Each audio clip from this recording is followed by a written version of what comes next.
Hello guys, this is Pokeland Legend Tips, and today we're gonna have a smart overview on inherit. How to inherit your Pokemons, what are inherit stones, what are the tips and our recommendation. Okay, so before we start, we're just gonna throw it out there. This is a disclaimer guys, don't use inherit stones unless you are at the end of mid-game or you have Pokemons in the surrounding of 800k at the minimum.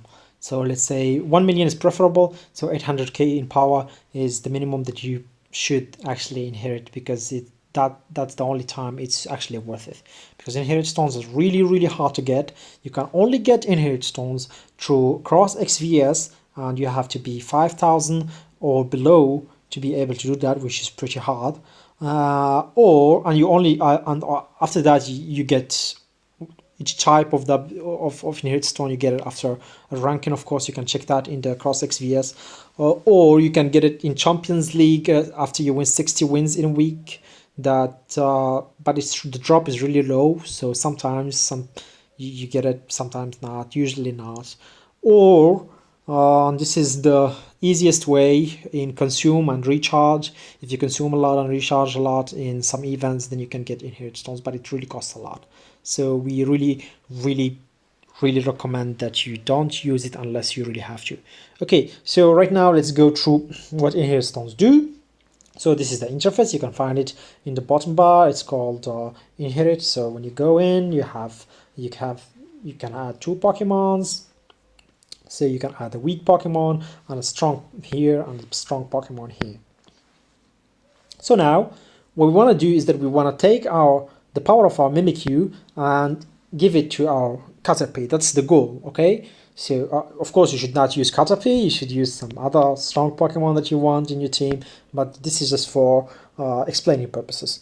Okay, so you can use three types. There is three types of inherit: normal, training, and hidden. And each one of them gonna cost you one inherit stone. There is an inherit stone C here, and there is one inherit stone B here. There's the inherit stone A here, and each one of them will cost. If you want to do three of them at once, you can do that. If you want to do only one, you can do that. That's going to cost you one inherit stone and 200 diamonds. Two is going to cost you two inherit stones, one here, one here, one here, one here, and 400 diamonds. And three, of course, it's three times, and so on. And you can only choose which one you want. So let's go into each one in detail. So the normal inherit actually gave you change the fusion of the Pokemon. You can see it here, -16 to +16 here. So this one becomes stronger and gets +16 in the fusion, while before the Mimikyu had +16 and this one had 0. So the fusion get transferred.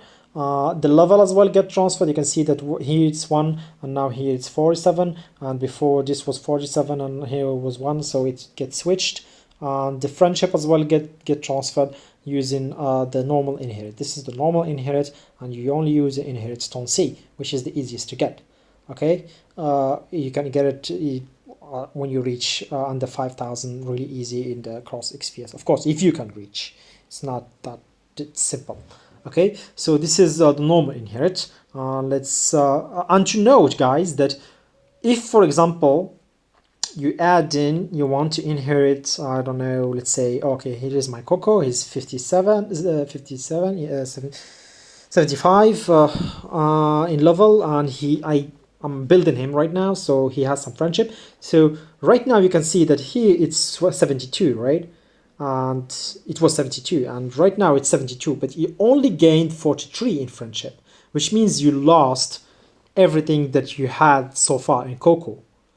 That's why we always recommend, if you want to inherit, you should do it as soon as you get your Pokemon, not in midway, because whatever you did midway is going to be lost.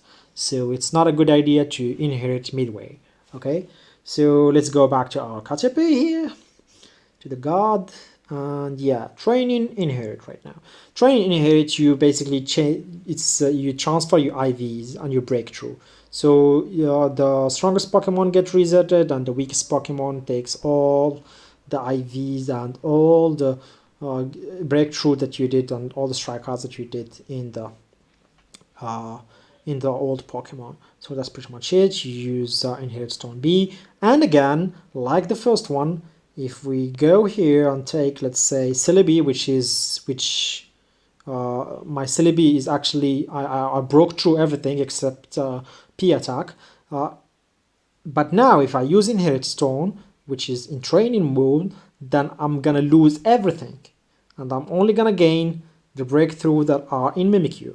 Which means again, guys, don't use a Pokemon that you broke through already and you want to transfer something to it in another Pokemon. That doesn't work that way.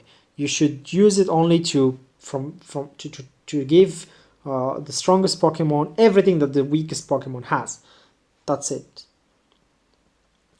Now let's move to the hidden inherit. Okay, the hidden inherit takes all the passives, the ISO passives, and give them to the new Pokemon. You can see before the inherit, wait, you see, before the inherit, that was my build, but now it's gonna be this. So you lose all the passives in the old Pokemon and the new Pokemon as well if you've done this midway, if this thing is built. But if it's a new Pokemon like this, then you just get all the passives that you want. That's why we always recommend to, if you want to do the inherit stone, do it really at the beginning. Don't invest on your Pokemon, then decide to do inherit stone. That's really bad. So this was quite it. I think we covered everything right now, and I hope you guys enjoyed this, and hopefully subscribe to our channel. Like our Facebook, like this video if you like this tutorial. If you don't like it, hit like and tell us why you don't like it, and we'll try to improve ourselves. You can join our community, it's in Facebook as well. There is some nice people out there that are helping, and hope to see you again, guys. Thank you and have a nice day.